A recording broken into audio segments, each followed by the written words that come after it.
All right, good evening, everybody. We're meeting with Judy Ledgerwood, and Judy is a phenomenal artist who I've known, a few weeks, and/or decades. And I have all kinds of questions, some of which I have answers to, but I'm going to pretend I don't. Where were you raised? I grew up in a really small town in southern Indiana. Can you hear me? Yep, perfectly. Okay. Yeah, southern Indiana. Were you interested in art as a kid? Yes. My parents were both public school teachers, and my mother took a lot of early childhood development classes, and she was taught that you shouldn't give kids coloring books, that you should give them paper and crayons or paints, and they should make their own pictures. So I was encouraged to do that. That's cool. Did you think did you identify with being an artist? Is that a career choice? I mean, like I wanted to be a fireman. Did you think? Well, I don't think I really knew exactly what that was, but of course not. But when I was 7, I lost the coloring contest to another girl named Lori, and that really upset me because I thought I was a better artist. And I always, I think I wanted to be an artist, and and I started reading about artists when I was pretty young, and I started taking art lessons when I was 10. And my teacher said I was the youngest student that she'd ever had, and of course I had to meet with her first so she could determine if I could pay attention and wouldn't be disruptive and all those things, because I was very young. But yeah, it's what I always wanted to do. And so was this a consistent thing? You continued to do art in high school? Yes. And then you went to art school, or you went to a regular college? No, I went to art school. Where? I went to undergraduate school in Cincinnati at the Art Academy of Cincinnati. So, and then I went to graduate school in Chicago at the School of the Art Institute. And both of those schools were art schools that were physically connected to art museums. And I think that was really important because it gave me the opportunity to look at a lot of artwork firsthand. So if you were painting and in undergraduate school, there's a lot of figure painting, and I wasn't especially good at it. But when I get stuck, the teacher would say, well, just go over to the museum and find a figure painting that you really like and try to figure out how they did it, which is really good advice. Ultimately, I ended up looking at a lot of Impressionism, because in Impressionism, there's a lot of brushwork, and you can kind of figure out how the paintings are made. And I also was always interested in color. That's a really good point, because, I didn't never have art classes, but I can remember, looking at the Impressionists and going, wait a minute, this wasn't all painted out in the landscape. I can tell by looking at how the brush marks are laying on top of other brush marks. This is fascinating. This was done, some of it in the studio, Yeah. Interesting. Okay. Yeah, so I guess that's kind of the long and short of it. Was your art ever figurative? Only when I was a student. Yes, I guess, yes. Okay. Interesting. And after art school, did you decide to be an artist? What happened? How did traction happen?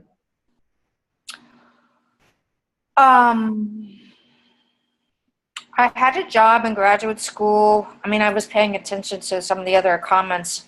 I had a job that allowed me to work 40 hours in 4 days. This is a job where I met Amy. Yep. And then I had 3 days, usually 1 day to recover and from working 40 hours and a couple of days in the studio. So it wasn't as though I had a lot of time, but I was very focused. And I tried to put together a body of work after graduate school and documented it, and was able to show it at a Truman College in Chicago, which, if anyone knows Chicago, it's a very small community college. Yep. In the lobby, on the brick walls. But I just kept at it. And eventually took a while after graduate school to kind of find my own way. And it's interesting when you ask if I'd always been, if I made figurative paintings, because I did make figurative paintings, but I think that the subject matter was, it was always very symbolic, because I was interested in like the big themes, mostly like the cycle of life, you know, like birth and death and everything in between. And eventually I realized that the more interesting parts of the paintings were always the things that were going on around the figures. Interesting. Okay. It was a lot more inventive. You know, there's a lot of precedent for how to paint figures, but I had a lot more freedom, I thought, in painting the space around them. Or I was much more willing to try things. So mostly I would paint these figures with lots of like energy around them, which is a really vague term, but you know, lots of brushwork that was very active and in flux. And eventually I realized that that space was much more interesting when you could actually enter into it physically. So it wasn't so much a picture, but it became more like an experience. And that led me to make really big paintings. And that was a pivotal moment. Do you think your work is historically, I'm not differentiating between now and then, but do you think your work is feminine? I think it's feminist. I don't know if it's feminine. How do you differentiate? That's interesting. I think I'm a little bit nervous about terms that designate certain ideas as gender-based, although that's been a driving force in the work for a long time. My work has always been connected to the history of painting, and once I decided that I wanted to work more abstractly, in the history of abstract painting, there's a hierarchy of not only like the subject matter, which, you know, but color palette. So in modernism, or even color field painting specifically, there's black and white paintings, or black, white, and red paintings, or black, white, red, and blue, but the color is always pretty identifiable. And for a while I tried to make paintings where you couldn't really identify the color specifically. Yep. And I also made paintings that were in a color palette not appropriate for serious painting. So I made pink paintings, or I made pastel blue paintings, or I made paintings that, you know, the form was very traditional abstract painting, like a rectangle within a rectangle within a rectangle, that kind of, you know, modernist grid painting, but the color palette was feminine. I mean, you know, black, red, white, in that combination are pretty masculine colors. You know, white, white, and white, that would be more feminine. Unless it's, you know, Robert Ryman. So, were there consequences? What were the consequences of that? Well, I did two things. I mean, I worked with this color palette that was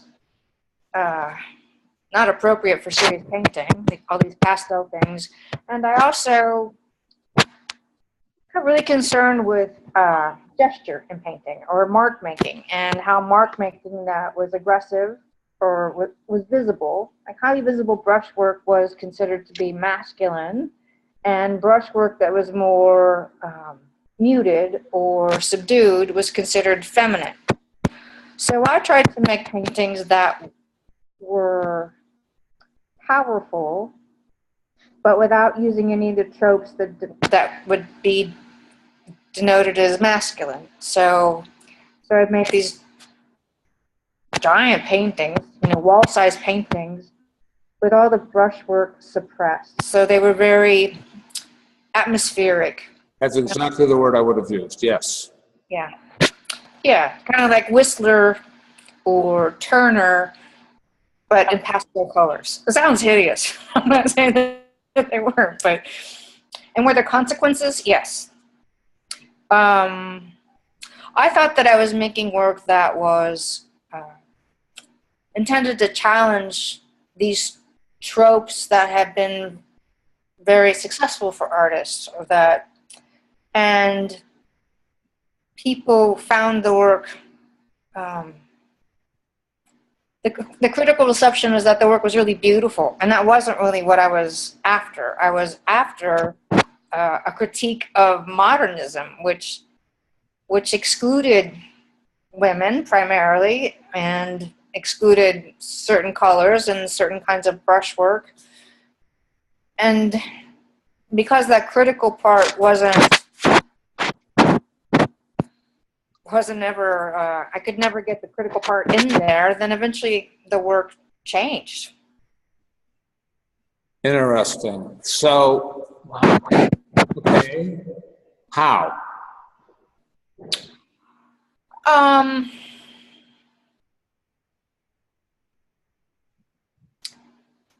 So yeah, let's see. Well, I want to go backwards, though. I mean, so to an extent, you would say that a critical reassessment of the first 20 years of your work would be appropriate. I think that it led to the work that I'm doing now, so that's maybe appropriate. I don't know. It's not.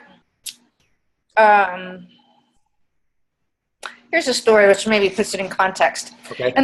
In the early 90s, I'd been showing with good galleries for maybe 4 or 5 years, and the Society for Contemporary Art in Chicago is a collectors group that supports the museum, supports the Art Institute, and once a year they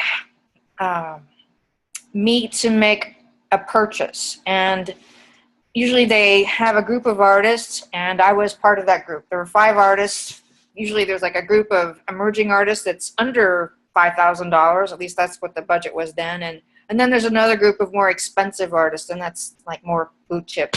Anyway, the year that I was participating, I had a painting that was called Largo, and it was a vertical monochrome that was pink.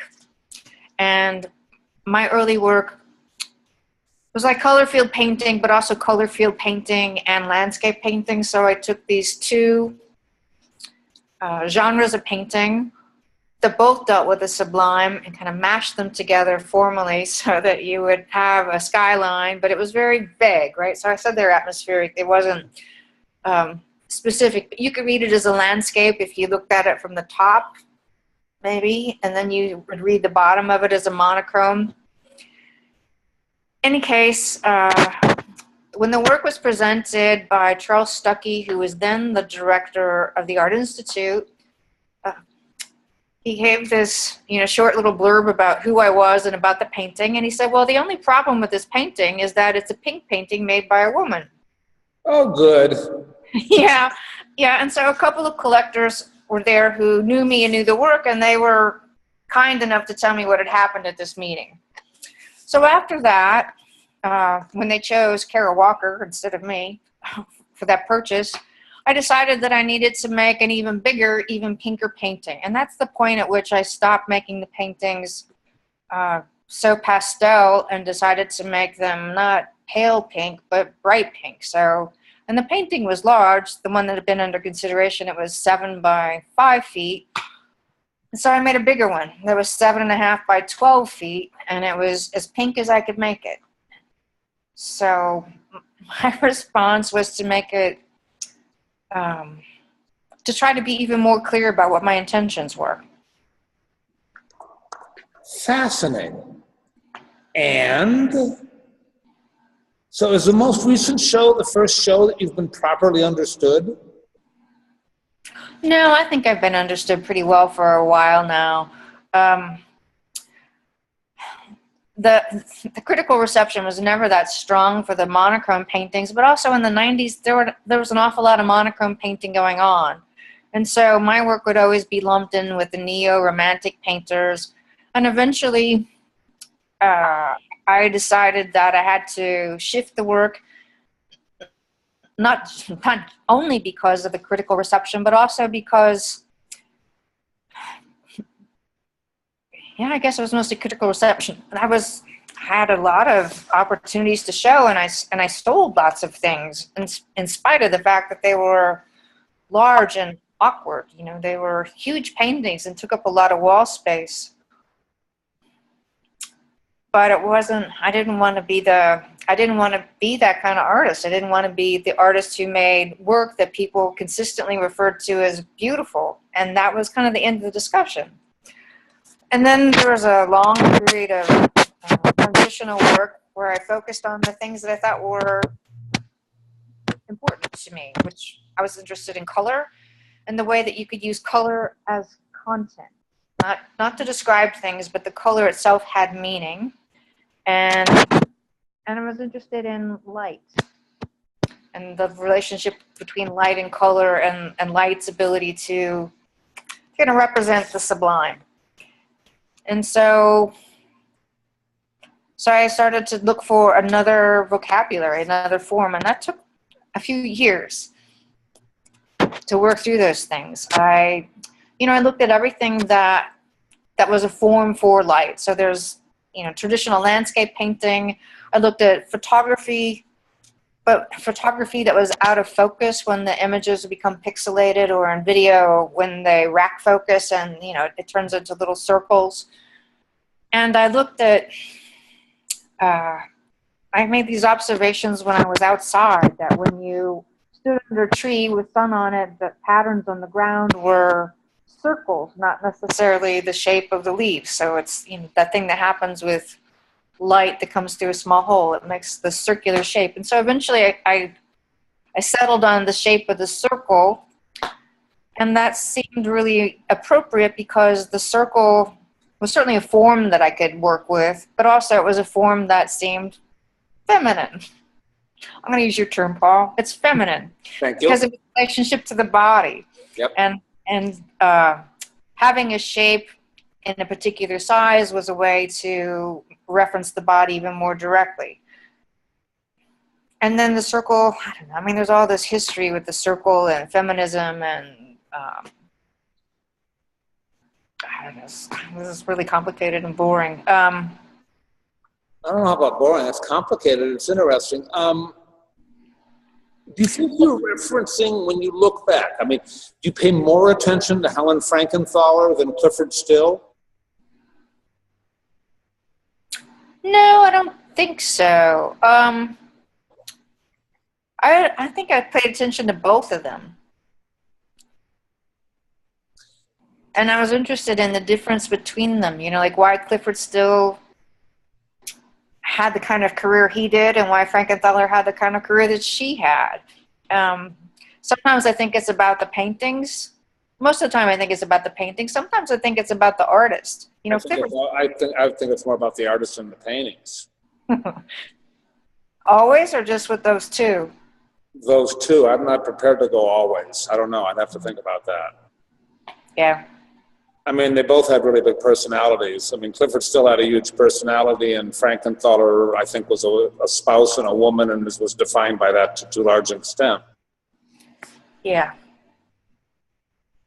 So, but clearly, you aesthetically pondering content, it's very much about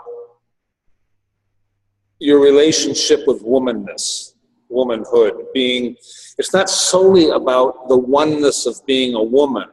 It's about the issues that are thrust upon a woman and addressing those.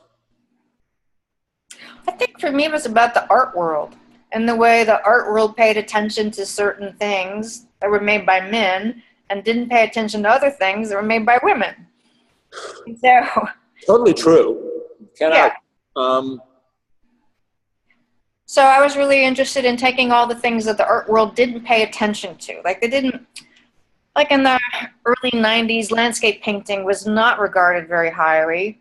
And although it had been, a century before, but I wanted to find my way into the art world by choosing the things that were popularly considered not important, because it was a way to, because those things were kind of free for me to pick up. Like, they were so disregarded and there was no power associated with them that it allowed me to use them to try to enter into the discourse around painting. Okay, so. By making them my own in a way. Which made you a pioneer. Well, maybe. That's very complimentary. Yeah, maybe. Okay, but when did you become aware that it did? From the very beginning, I think. In art school, there's, I don't know, the ratio, it's like, 30 women and 2 guys in every class. I feel lucky that I met one who was straight and, married him right out of undergraduate school, pretty much. But it was always lots of women and very few men. And then when you look at the art world, or what's happening in the art world, it's mostly men and hardly any women. So somewhere along the way, like, the women get left behind. And I was always interested in why that happened, and I felt like if I could figure that out, then I could find a way to not get left behind. I feel like that has changed, and it is happening less and less, to a large extent because of you and your peers. Thank you. Are you aware of that? Well, I don't know that women are being left behind. They're certainly being left behind economically. If you look at the artist whose work sells for the most money, it's 10 men and 1 woman, and the 1 woman is Katie Nolan, and she's an anomaly. She's an anomaly, and her work doesn't sell for nearly as much money as Jeff Koons, Ed Ruscha, I don't know, we're talking about Christopher Wool. I mean, there are all these men whose work sells for millions of dollars more than hers. And I don't necessarily think it's because they're better artists. I think the world is still... I'm not disagreeing with you. But, I've been doing this course this summer and focusing on this issue. And a number of the people with whom I've spoken said, no, as a woman, this has not been an issue for me. And I said, really? And they said, yeah. And then they say, other artists who've come before me it was for them, and they changed the landscape for me. What do you think? Well, I think that's probably true. I think it's probably true in art, and it's probably true for in like the world now. It's like when Madeleine Albright made that comment about young women not supporting Hillary Clinton. Right. Because they hadn't faced the same kind of obstacles because they were women that women of her generation had faced. So I would say that there's a whole generation of women who came even before me who started to make it a little easier. No, I think you're right.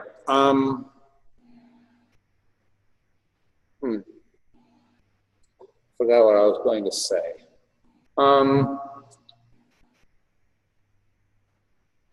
So there's kind of a disconnect too, though, isn't there? Because, I mean, the point you make about collectors and values that are going on and who gets the most attention and the exhibits, that's still a problem. Yet, a lot of younger, I'm not going to say young, but younger female artists feel like they're not constrained. Well, I think that people are aware of it. Like now, if the Whitney Biennial doesn't include women in it, that's going to be a big problem. And it's like that for most exhibitions, I think there's some effort to be considerate of, who's given opportunities.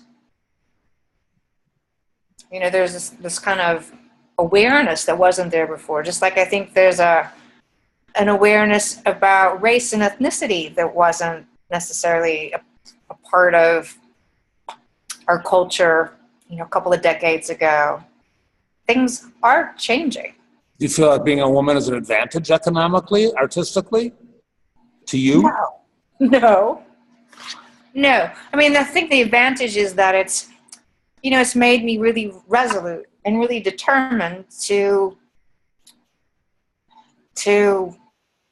succeed.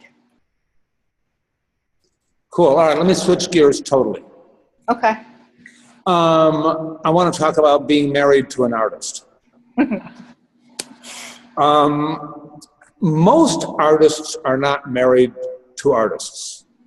Most successful artists are not married to other successful artists. An awful lot of artists aren't even married. An awful lot of artists don't choose or don't have children. You do. I guess what I'm wondering is how the hell do you deal with one of you having more success or a problem at a given moment and the other one not? That.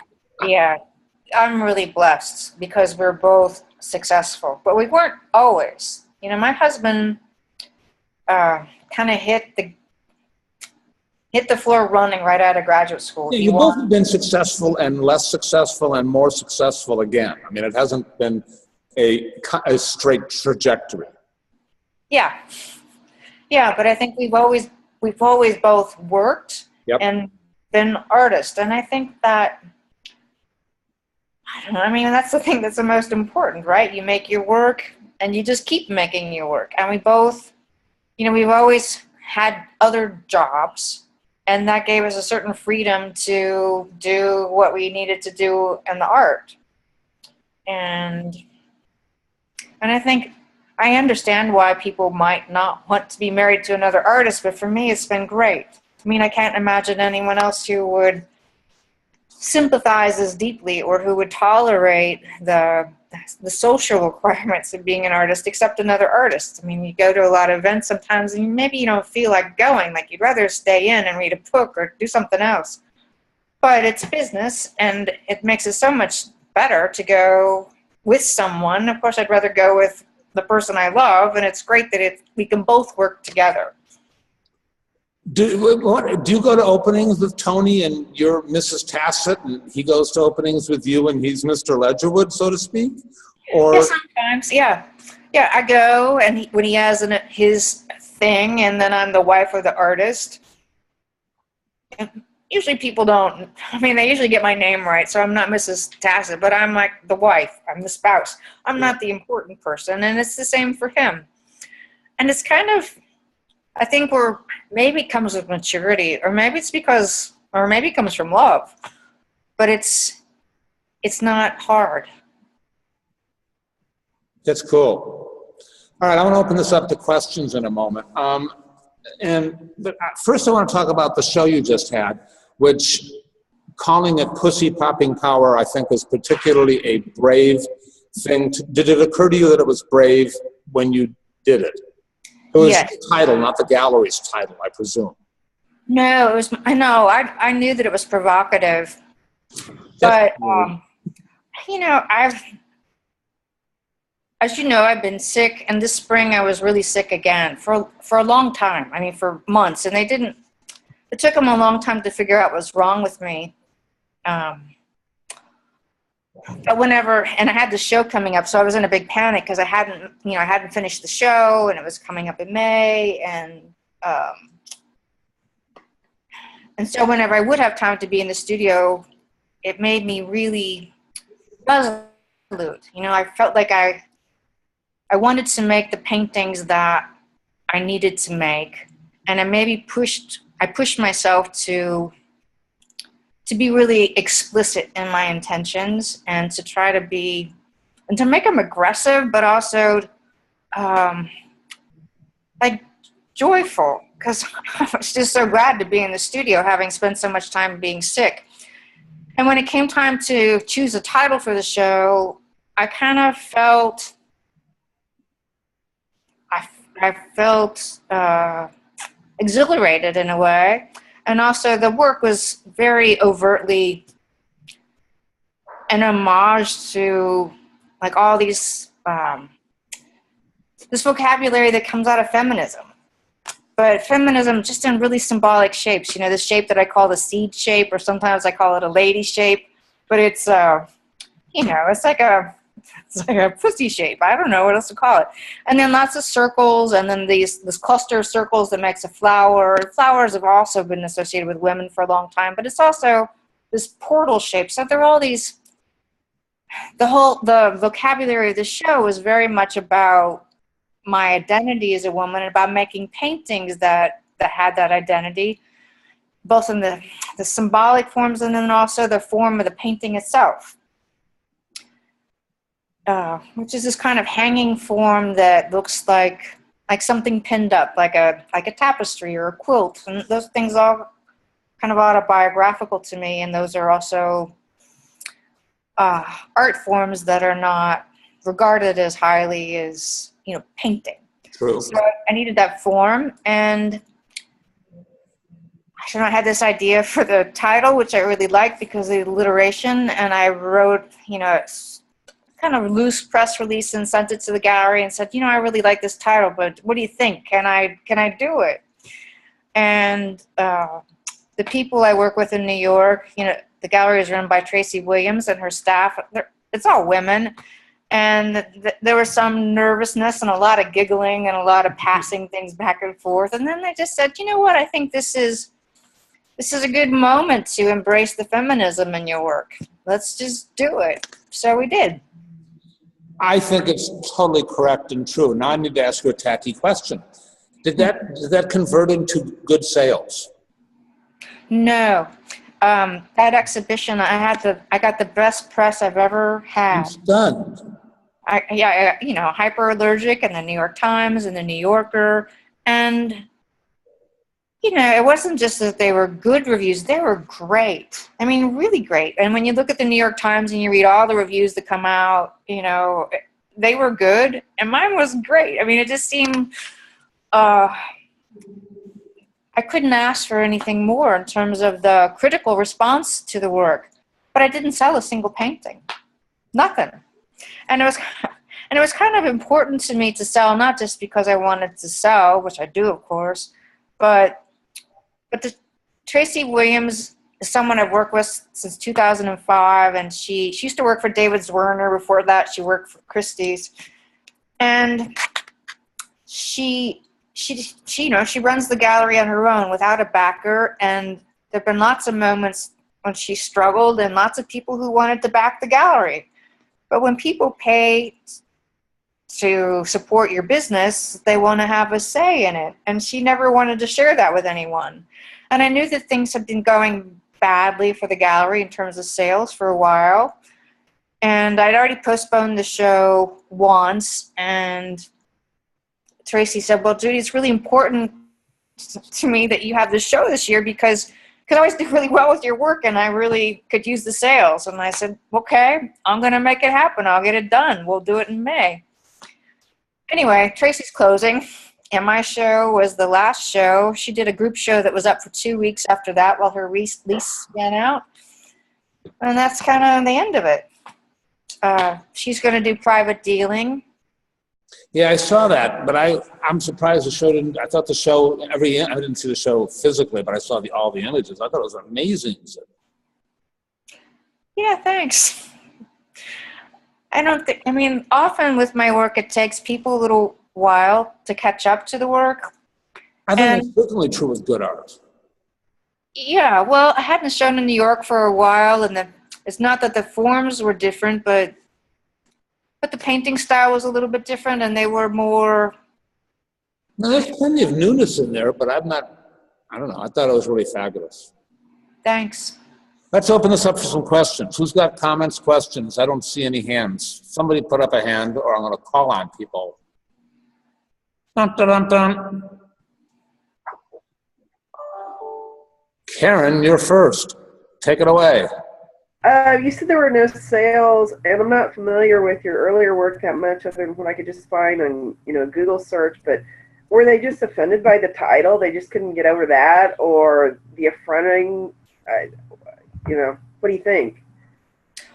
I don't think they're offended by the title. I mean, there are far more racy things going on in the art world than I know that, but I mean, it's kind of like you're taking it to them, kind of unapologetically or something. I don't know. I don't know. I don't think it was the title. And I actually kind of hope that, what often happens with my work is that it takes a while. Maybe in 6 months I'll sell something, or maybe I'll sell a couple of things, or maybe it'll take a year. But I think it will happen. I don't and if it doesn't, I don't know. I think there'll be other opportunities. At least I've got a lot going on now, so I hope that lack of sales in New York is not going to impact my career in any dramatic way.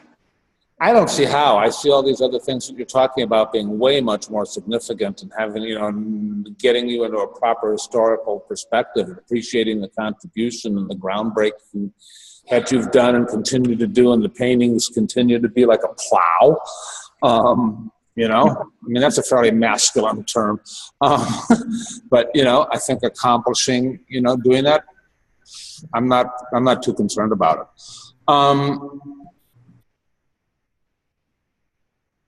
Was the gallery closing already? I thought this had been in the works for quite a while. I don't think this has anything to do with you per se, does it? No, I think that she'd been hinting for a while that she was going to make changes in the gallery. Yep. I didn't know what that meant. I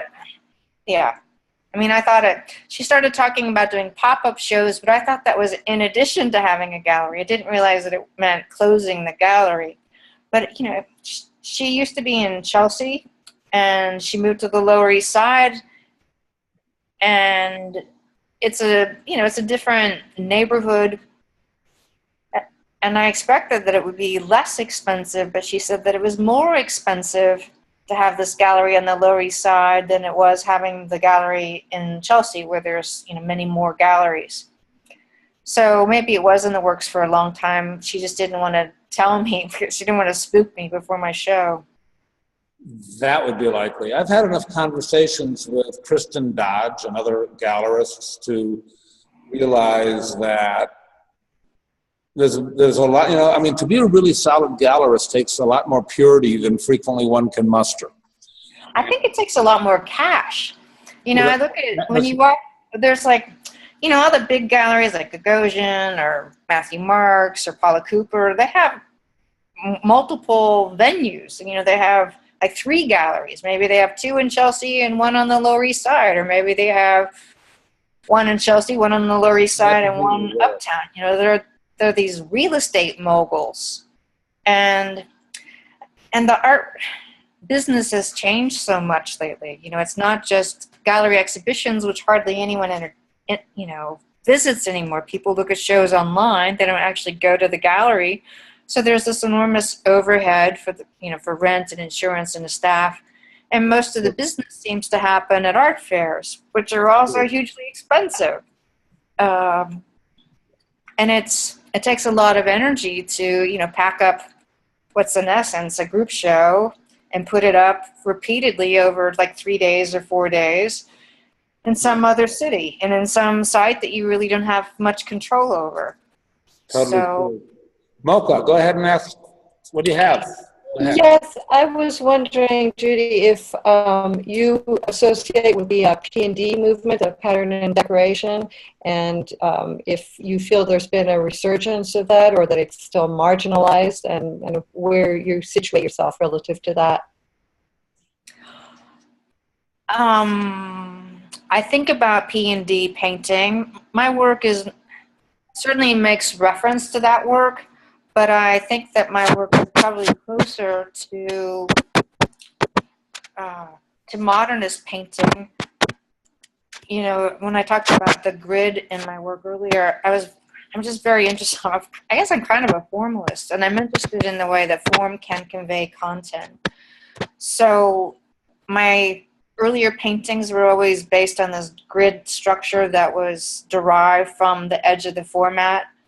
So I'm working in I'm making rectangular paintings, and every decision I make about composition within that rectangular format is in reference to the outside edges of the painting. And eventually, you know, the grid became kind of boring, and it didn't seem challenging enough. And so I turned the grid on its side and started working with this structure that was based on a diamond shape instead of a square or a rectangle. And I made the paintings more dynamic, but it also made them less stable. And I'm really interested in instability.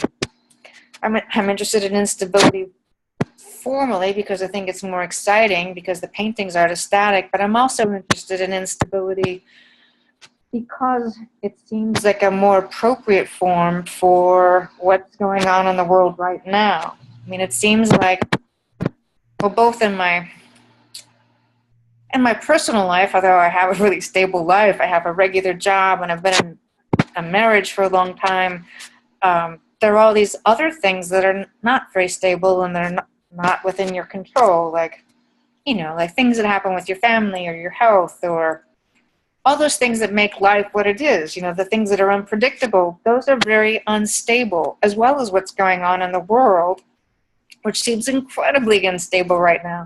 So I like working with this form that I think seems really connected to the time. I mean, not connected to me, but also just to what's going on in the world in general. So I think, yeah, to answer your question about P&D, I think my work is more connected to modernist painting. I agree. I think that's interesting, though. But I like, it does comment on it. It does reference it. It doesn't seem like it's confined by it.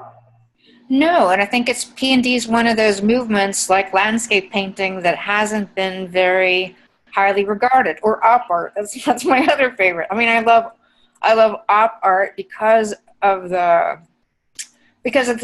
physical sensation of looking at them, and it was criticized for being superficial, right? Because it was just optical. There were no ideas behind it, and for me, the opticality of that work is the idea. You know, all the after image and flickering color is the content behind them. I don't find it meaningless. I find it really meaningful, and not least of all because that work, op art, came to preeminence during the 60s, which were a time of political unrest. So I think that I consistently gravitate toward things that I think are marginalized, but also seem like they could be important for how we express ourselves as artists during this time when there's so much crazy stuff going on. There's a lot of interest about bringing the periphery into better focus. I hope that happens, and people who live in places like Chicago and Duluth and wherever you are from will have a chance. Saying that about your art, you know, that's what you talked about before, you know, the atmosphere and the thing that happened around the figures and the energy, you know, that's sort of like a constant. It's interesting. Giacomo, go ahead. My question is, when you think your artwork are successful? When do I think my artwork? What was the last part of your question? When your art, you think your art are successful? Oh, when it's successful? Mm-hmm.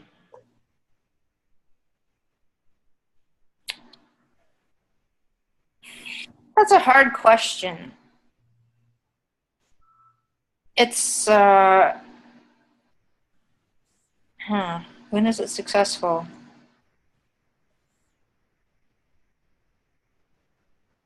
I think it's successful when it seems at once familiar, like you see something that you recognize, but it's also not like anything you've seen before. Stop.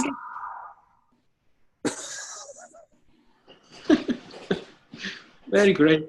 That's a good answer. Can you improve it by continuing? I think that's perfect right there. Okay, thanks. Giacomo, you good? Should I move on? I'm good. I really love cool. that. Sophia asks, and she has a bad connection. So she says, since I have a bad connection, could you ask Judy, how does she manage between the canvas work and the work on the wall, murals? So how do you balance, how much time do you spend painting? How much time do you spend dealing with murals? How much does this work out in terms of sales? How do you balance your energy? How do you juggle these things? Well, until I've been making these wall paintings since 1995.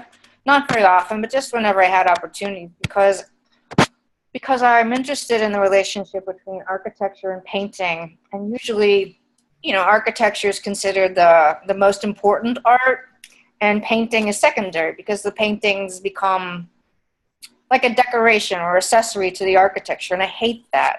So by making the paintings directly on the wall, I can make the paintings behave like architecture. I can make paintings that change the way you experience space.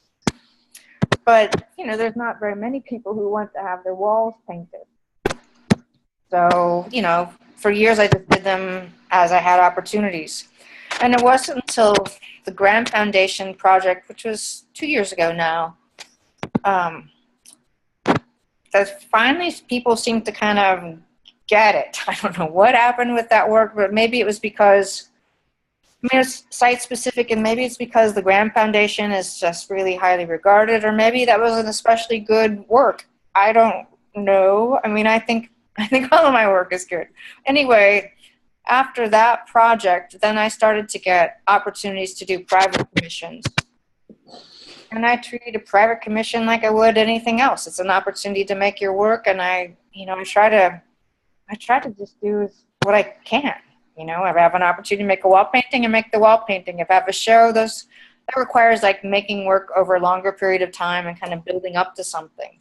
The wall commission, you give them a preparatory sketch at least, right? Yeah.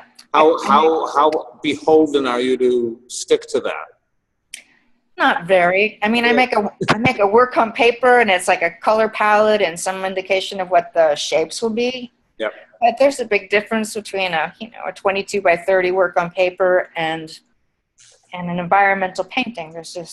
They're pretty far apart in some ways. But I think most people want to know what the color is going to be and what it's going to look like. And sometimes just having a study is enough for them to feel like they know what they're going to get. Of course, they never do really, but. Exactly. I like the ones where you just give them a little pencil sketch, and on the left-hand side is like 7 different colors. And then you go, yep, that's how it's going to come out. I'll try that next time. Yeah, Karen, I'm sorry, Judy. Karen, did you have another question? I just want to say one thing about the studies. I actually need the studies because it helps me to figure out what I'm doing. So even if I wasn't making a proposal for a wall painting, I make lots of paintings on paper to figure out what I'm going to do on a bigger canvas. Yeah, but you don't sound like Sol LeWitt, who would do a rendering of a thing and then hand it to somebody else and let them finish it, and it was totally done and it didn't make any difference. You sound like you have to be engaged in the mark making and have a dialogue as the piece evolves that reflects what's going on. Yeah, well, I'm interested in the way it all fits together, and they're kind of discrete objects. It's just there's a shape and you paint within the edges. I'm interested in how, like what happens when you get to the corner, or God forbid there's like a wall that's not flat, and how the pattern moves around the shaped parts of the wall. That's really fun to figure out, and you can only do it on site. I imagine the Graham Foundation had plaster and lath walls that undulated. Well, the Graham Foundation had 2 fireplaces, and they were both built out, so there was that to deal with. And then the surface I was painting on was canvas that had been glued to the wall, half a century before, and then around the radiators, because of the steam, the surfaces started to lift off the wall. So I'm painting on the surface like an eggshell. I don't want to press too hard because it'll crumble, and it's not exactly flat, as you say.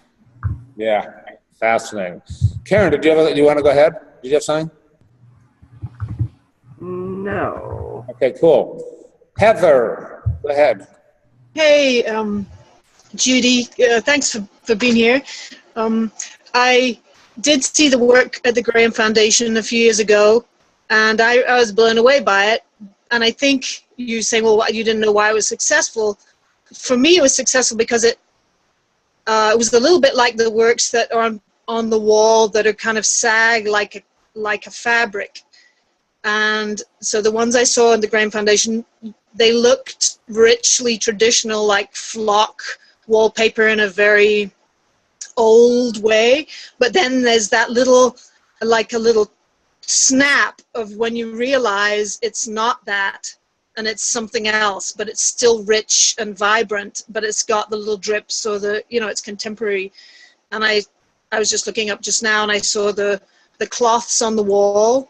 And I knew there were paintings, and then I thought they were a cloth, and then I knew they were a painting. There's a little kind of like a electric short there or something, which to me is really interesting. I really like that. So I like that. When you were talking and when I was looking at your work, I kind of sensed and this might be completely off the wall, but a kind of feeling of Mary Heilman, a kind of carefree but very strategic sort of very deliberateness. Have you? No, I think my work is often compared to hers, and I love her work. I always have. And the thing that I like about the work is that, yes, I think you're right. She's very deliberate, and the work appears to be carefree. Uh-huh. And I like that, and I try to achieve that in my own work, because one of the things that I don't like, especially in painting, is I don't like it to look like, I don't like it when it looks like it was hard work. Like, I don't want people to like my work because I worked hard for it. I don't want that to be, I don't want them to say, oh, it's so nicely made, or there's so much angst in it. I hate that. So I try to make the work appear effortless, which is why I make so many works on paper, because I often don't know what I'm doing or what I want to do. I find that sometimes I have too many ideas. And that's really a problem, to have too much going on in one painting. I think you have to be really focused about what you want to achieve in that work. So I make lots of works on paper to try to focus and to try to, winnow it down to the best idea for that work. And all the work on paper, it serves the purpose of figuring out the composition and the shape and the color, but it also builds a lot of confidence. By the time I've done all these things on paper, I know what I'm doing, and I've built up a certain facility so that when I execute them on a larger scale, it goes pretty quickly. Like it's like, I don't know if any of you've ever played a musical instrument, but when you practice, it's horrible and it's hard and it's arduous and it's work. But when you actually play the piece that you've learned, there's a moment when you forget all of that and you just play it. And that's what I try to achieve in the painting. I try to just be able to execute them without thinking. Cool. That makes it look really easy, and it's interesting because that it's not. So it's kind of a good dichotomy as well. I've worked really hard to make it look easy. Yeah. Could I ask one more question? Nope. Oh. Yeah, go ahead. Do you make large works on paper, and do you kind of throw them away, or do you find it's useful even if they're full of things that you then pare down? I usually make kind of smaller works on paper. Like, there's this paper I really like, made by Twin Rocker. It's handmade, and I like it because it's very heavy, and there's a deckled edge, which one of my colleagues at Northwestern says is too arty. He hates it, but maybe that's why I like it. So I make these smaller works on paper that are 16 inches square or 16 by 22 sometimes. Sometimes I work 22 by 30. And then if I'm making a wall painting, I almost always buy some craft paper. Vic sells this rolled paper. It's really cheap. Yeah. And I make them bigger, and then I pin them up on the wall just to try to get the scale right. And those, the paper's so cheap, and I make them in tempera, which is also really cheap. There's no binder, but Right. sometimes I keep them because I think there might be ideas to be mined there. But I could never sell them because they're, the paper. Yeah. I roll them up, the paint chips off. I get it. It's my work. It's the study that's important. Okay, thanks. Interesting. Fabulous. I think that was really good. Let's wrap this up. Heather, I think your question was really great. Thank you. And Judy, Thank you. Thank you. I have a much greater awareness of, Judy, your art and the context it fits into and the contribution that it makes. I have this visual of a wave, and sort of parting. That's to Moses. But I sort of, you've made a difference for a lot of artists that have come after you. And you've done it with a kind of style and joy. I think, you talk about what's in the work. I think it doesn't feel belabored. It feels joyful to me. I get the sense that you really have a good experience doing that and a good experience making a difference. I think this has been great. Let me unmute everybody. Everybody, thank you very much. Thanks a lot. Thank you so much. Thank you. Good night, all. I will see you. Thank you. It was brilliant. Good night, everybody. Thank you. Great. Thanks. All right. Bye-bye. Bye, everyone.